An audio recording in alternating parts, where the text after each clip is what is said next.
Assalamualaikum warahmatullahi wabarakatuh. Bertemu kembali dengan saya, Bambang Sugiarto, berbagi ilmu pemberdayaan kesejahteraan keluarga. Kali ini topiknya adalah Posyandu, Pos Pelayanan Terpadu, berdasarkan Peraturan Menteri Dalam Negeri Nomor 13 Tahun 2024.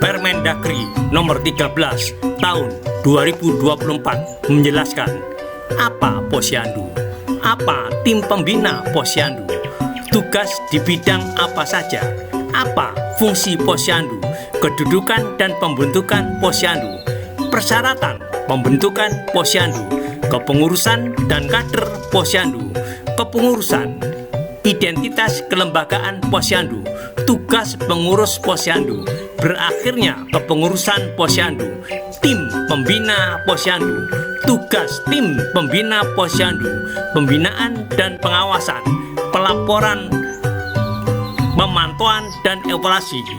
Yang terakhir adalah sumber-sumber dana pendanaan kegiatan Posyandu.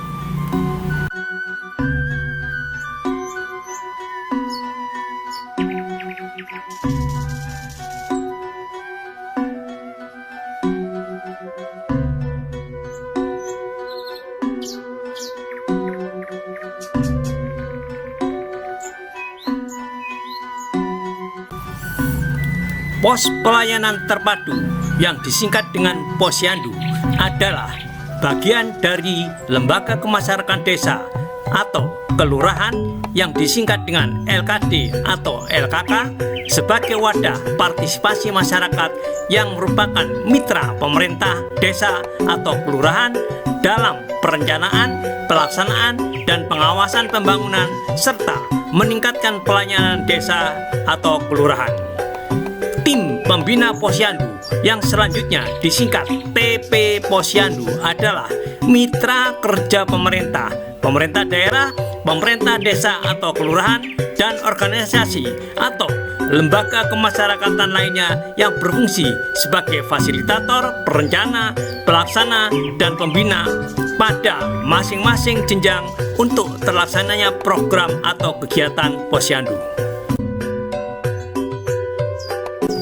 Pengurus Posyandu adalah seseorang yang memiliki kemampuan, pengetahuan, dan inovasi dalam pembangunan desa atau kelurahan melalui perencanaan yang partisipatif, pelaksanaan dan evaluasi pembangunan sesuai dengan standar pelayanan minimal yang dilakukan di Posyandu.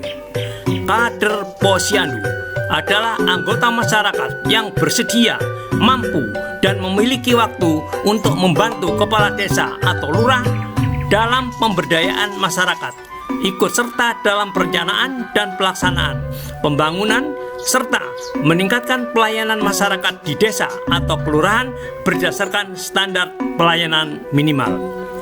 Tugas dan fungsi Posyandu. Posyandu memiliki tugas membantu kepala desa atau lurah melakukan pemberdayaan masyarakat, ikut serta dalam perencanaan dan pelaksanaan pembangunan, serta meningkatkan pelayanan masyarakat di desa atau kelurahan. Tugas Posyandu dilaksanakan berdasarkan standar pelayanan minimal dalam bidang pendidikan, kesehatan, pekerjaan umum, perumahan rakyat, ketentraman, ketertiban umum, dan perlindungan masyarakat dan sosial. Tugas Posyandu dalam bidang pendidikan. 1. Pendidikan anak usia dini yang disingkat PAUD. 2. Identifikasi ketersediaan dan pengelolaan perpustakaan desa atau kelurahan. 3. Penguatan pemanfaatan literasi digital dan identifikasi penyediaan alat peraka edukasi yang disingkat dengan APE.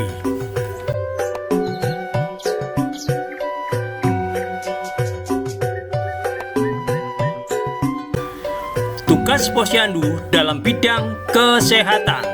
1. Penggeraan kunjungan posyandu bagi sasaran ibu, bayi, balita, anak usia prasekolah, usia sekolah remaja, dewasa, dan lanjut usia. 2. Penyuluhan kesehatan dan gizi ibu, bayi, balita, anak usia prasekolah, usia sekolah remaja, dewasa, dan lanjut usia. 3. Deteksi dini risiko masalah kesehatan ibu, bayi, balita, anak usia prasekolah, usia sekolah remaja, dewasa, dan lanjut usia. 4. Rujukan ke unit kesehatan desa atau kelurahan atau pusat kesehatan masyarakat yang disingkat puskesmas bagi ibu, balita, anak usia prasekolah, usia sekolah, remaja, dewasa, dan lanjut usia. 5. Pemantauan perilaku kepatuhan keluarga, mendapatkan pelayanan kesehatan minimal, melaksanakan pengobatan hipertensi, diabetes, tuberkulosis, dan gangguan jiwa, serta menjaga kesehatan lingkungan rumah. Dan 6. Penjangkauan askes yang terdiri atas imunisasi, vitamin A, dan tablet tambah darah di posyandu sesuai dengan ketentuan peraturan perundang-undangan.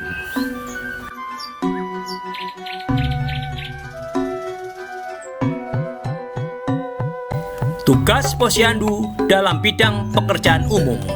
1. Edukasi pemenuhan kebutuhan air bersih dan pengelolaan limbah domestik atau rumah tangga, serta melakukan pengelolaan sampah di desa atau kelurahan.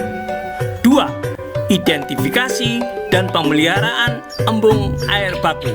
3. Pemeliharaan jaringan air pedesaan. 4. Identifikasi dan rehabilitasi sumur tanah untuk air baku. Dan 5. Identifikasi kebutuhan pembangunan jalan desa. Tugas posyandu dalam bidang perumahan rakyat. 1. Identifikasi penyediaan dan rehabilitasi rumah layak huni. Dan 2. Komunikasi, informasi, dan edukasi lingkungan yang bersih dan sehat, pengelolaan perkarangan rumah untuk budidaya tanaman pangan lokal dalam mendukung penganekaragaman konsumsi pangan, pembuatan biopori hidroponik di pekarangan rumah.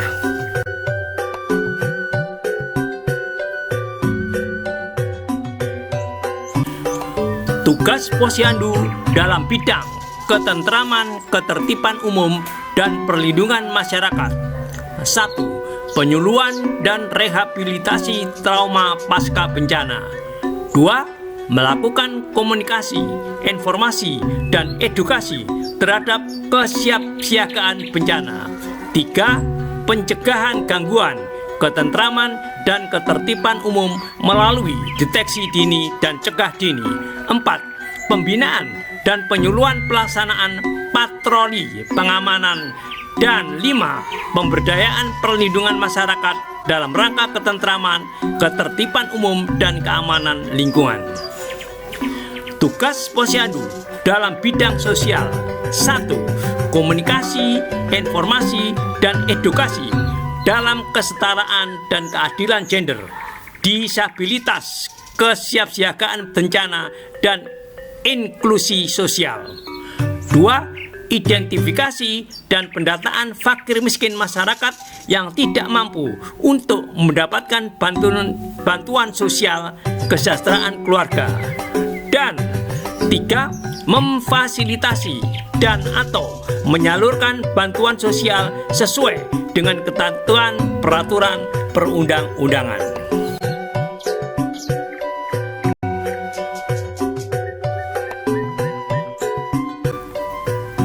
Fungsi posyandu. 1. Penyampaian dan penyaluran aspirasi masyarakat. 2. Peningkatan kualitas dan percepatan pelayanan pemerintahan desa atau kelurahan kepada masyarakat desa atau kelurahan. 3. penyusunan rencana, pelaksanaan, pengendalian, pelestarian, dan pengembangan hasil pembangunan secara partisipatif. 4. Menumbuhkan, mengembangkan, dan menggerakkan prakarsa, partisipasi, swadaya, serta gotong royong masyarakat. 5. Peningkatan kesejahteraan keluarga. Dan 6. Peningkatan kualitas sumber daya manusia yang disingkat dengan SDA. Kedudukan dan pembentukan. Posyandu berkedudukan di desa atau kelurahan setempat.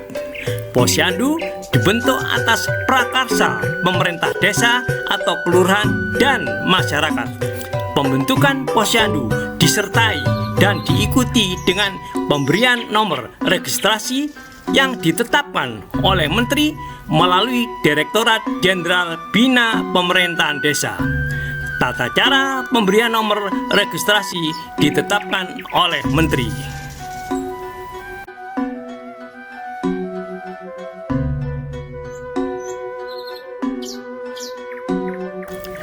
Persyaratan pembentukan posyandu. 1. Keberadaannya bermanfaat dan dibutuhkan masyarakat desa atau kelurahan. 2. Memiliki kepengurusan tetap. 3. Memiliki sekretaris, tempat pelayanan, dan sarana pendukung lainnya yang bersifat tetap. Dan 4. Tidak berafiliasi kepada partai politik. 5. Sekretariat, tempat pelayanan, dan sarana pendukung lainnya merupakan aset desa atau kelurahan. 6. Dalam hal pemerintah desa atau kelurahan tidak memiliki sekretariat, tempat pelayanan, dan sarana pendukung lainnya dapat menggunakan fasilitas lainnya. Kepengurusan dan kader. Posyandu dilaksanakan oleh pengurus dan dibantu kader. Kepengurusan posyandu terdiri atas 1. Ketua, 2. Sekretaris, 3. Bendahara, dan 4. Ketua bidang sesuai dengan kebutuhannya.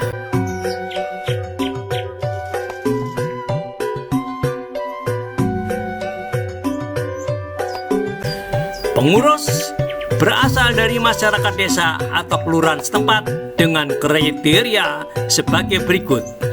1. Memiliki pengetahuan pembangunan dan pemberdayaan masyarakat desa atau kelurahan. 2. Dipilih dari dan oleh masyarakat dan diketahui tim pembina posyandu. 3. Bersedia dan mampu bekerja bersama masyarakat. 4. Bisa membaca dan menulis huruf Latin. 5. Berdomisili di desa atau kelurahan setempat. Dan 6. Sehat jasmani dan rohani. Kader posyandu menyesuaikan dengan bidang layanan posyandu, hanya melaksanakan tugas pada satu bidang layanan posyandu. Kepengurusan posyandu ditetapkan dengan keputusan kepala desa untuk yang berkedudukan di desa dan keputusan lurah untuk yang berkedudukan di kelurahan.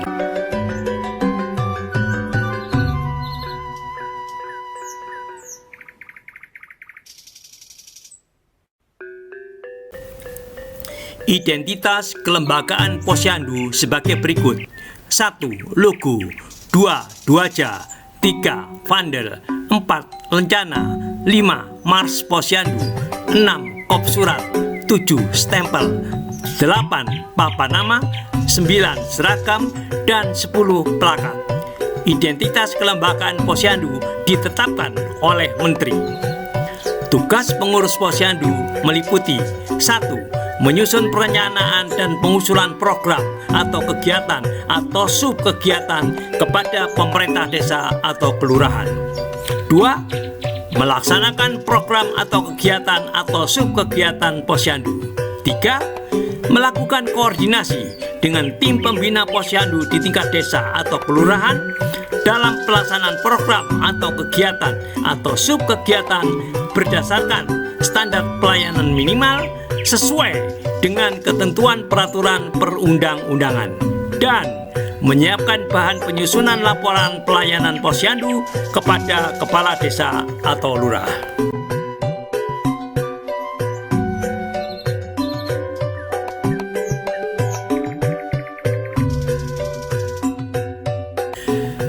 Pengurus dan kader dapat memperoleh peningkatan kapasitas sumber daya manusia, baik secara umum dan spesifik sesuai dengan program atau kegiatan pelayanan minimal yang berasal dari pemerintah, pemerintah daerah, pemerintah desa, dan sumber lain sesuai dengan ketentuan peraturan perundang-undangan. Berakhirnya kepengurusan posyandu. Pengurus posyandu berhenti karena 1. Meninggal dunia, 2. Mengundurkan diri, atau 3. Diberhentikan. Pengurus diberhentikan karena 1. Berakhir masa jabatan, 2. Pindah tempat tinggal, 3. Tidak lagi memenuhi persyaratan kesehatan jasmani dan rohani, 4. Melakukan perbuatan tercela dan atau melakukan tindak pidana yang telah memperoleh kekuatan hukum tetap. 5. Tidak melaksanakan tugas pokok dan fungsi selama 3 bulan berturut-turut tanpa keterangan apapun atau menjadi pengurus partai politik.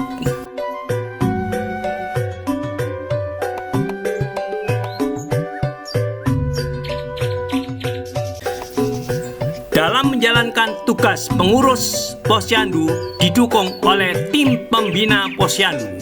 Tim pembina posyandu terdiri dari 1. Tim pembina posyandu pusat, 2. Tim pembina posyandu provinsi, 3. Tim pembina posyandu kabupaten atau kota, 4. Tim pembina posyandu kecamatan, dan 5. Tim pembina posyandu desa atau kelurahan. Tim pembina posyandu pusat terdiri atas 1. Ketua umum dijabat istri atau suami menteri, 2. Sekretaris umum, 3. Sekretaris, 4. Bendahara, 5. Ketua bidang, 6. Koordinator bidang, dan 7. Koordinator kesekretariatan. Tim pembina posyandu pusat ditetapkan oleh menteri.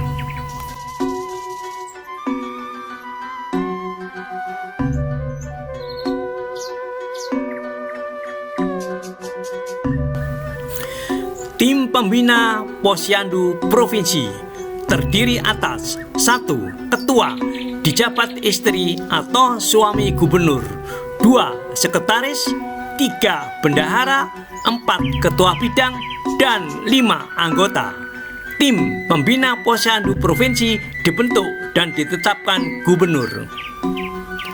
Tim pembina posyandu kabupaten atau kota terdiri atas 1. Ketua dijabat istri atau suami bupati atau wali kota, 2. Sekretaris, 3. Bendahara, 4. Ketua bidang, dan 5. Anggota.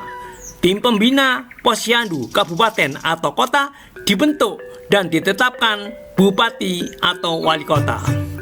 Tim pembina posyandu kecamatan dan desa atau kelurahan ditetapkan secara berjenjang sesuai dengan kewenangan dan peraturan perundang-undangan.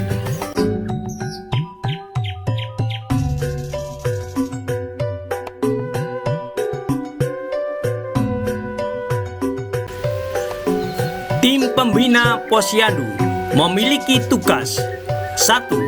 Memberikan arahan pelaksanaan program atau kegiatan atau subkegiatan tim pembina posyandu. 2. Mengkoordinasikan program atau kegiatan atau subkegiatan tim pembina posyandu. 3. Melakukan pendampingan kepada pengurus dalam pelaksanaan kegiatan posyandu. 4. Melakukan pembinaan kepada pengurus dan kader. Dan 5. Melakukan pemantauan dan evaluasi penyelenggaraan posyandu. Pembinaan dan pengawasan. Menteri melalui Direktorat Jenderal Bina Pemerintahan Desa Kementerian Dalam Negeri melakukan pembinaan umum terhadap posyandu.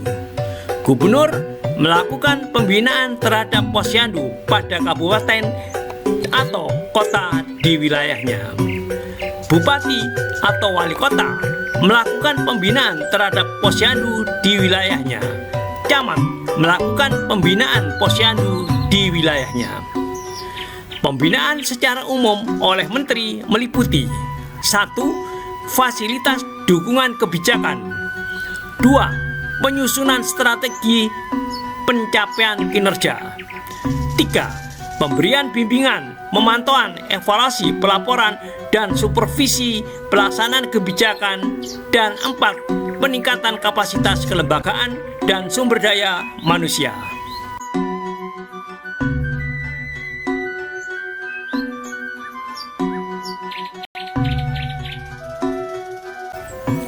Pembinaan oleh gubernur meliputi 1. Fasilitas dukungan kebijakan di tingkat provinsi. 2. Fasilitas dukungan pelaksanaan kebijakan di tingkat kabupaten atau kota di wilayahnya. 3. Pemberian bimbingan, pemantauan, evaluasi, pelaporan, dan supervisi pelaksanaan kebijakan. Dan 4. Peningkatan kapasitas kelembagaan dan sumber daya manusia di tingkat provinsi. Pembinaan oleh gubernur berlaku mutatis mutandis terhadap pembinaan bupati atau wali kota, camat, dan kepala desa atau lurah. Pengawasan posyandu. Menteri melakukan pengawasan umum terhadap posyandu. Gubernur, bupati, atau wali kota melakukan pengawasan terhadap posyandu secara berjenjang sesuai dengan ketentuan peraturan perundang-undangan. Camat melakukan pengawasan terhadap posyandu yang ada di wilayahnya sesuai dengan ketentuan peraturan perundang-undangan. Kepala desa atau lurah melakukan pengawasan terhadap pelayanan posyandu.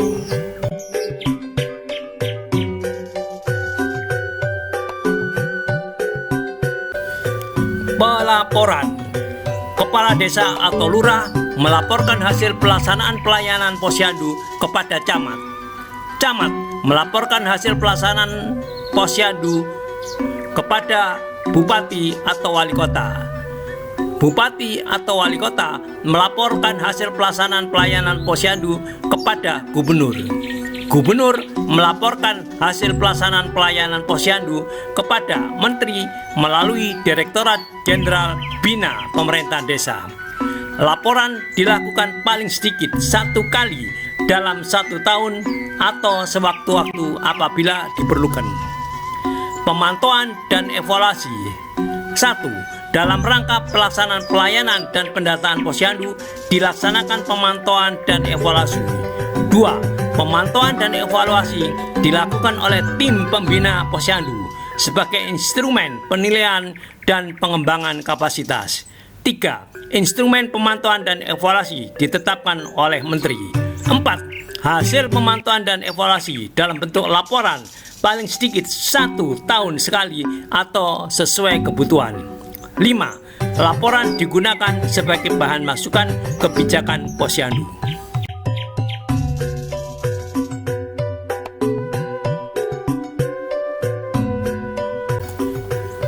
Pendanaan posyandu. Pendanaan posyandu bersumber kepada 1. Anggaran pendapatan belanja negara. 2. Anggaran pendapatan dan belanja daerah provinsi. 3. Anggaran pendapatan dan belanja daerah kabupaten atau kota. 4. Anggaran pendapatan dan belanja desa. Dan 5. Sumber lain yang sah sesuai dengan ketentuan yang berlaku. Pemerintah daerah dan pemerintah desa wajib menganggarkan dana untuk mendukung penyelenggaraan posyandu sesuai ketentuan peraturan perundangan-undangan. Penganggaran untuk mendanai program atau kegiatan atau subkegiatan posyandu dan insentif kader. Ketentuan yang mengatur tentang kelembagaan posyandu sebagai LKD dan LKK tetap dinyatakan berlaku sepanjang tidak bertentangan dengan peraturan menteri ini. Posyandu yang telah dibentuk sebagai LKD dan LKK sebelum peraturan menteri ini tetap diakui keberadaannya sepanjang telah memiliki nomor register dan tidak bertentangan dengan peraturan menteri ini.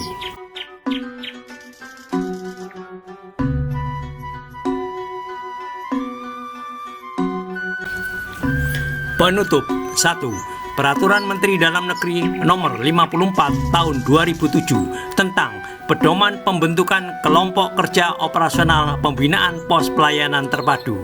2. Peraturan Menteri Dalam Negeri Nomor 19 Tahun 2011 tentang pengintegrasian layanan sosial dasar di Posyandu.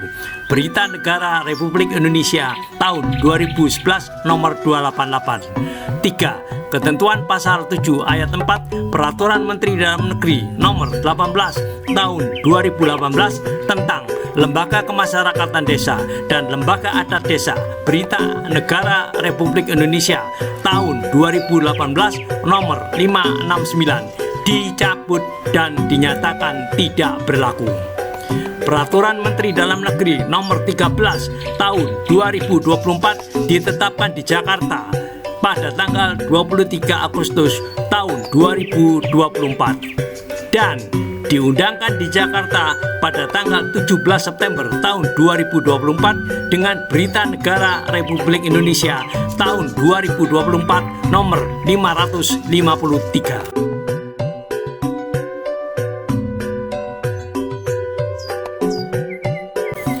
Terima kasih atas perhatiannya.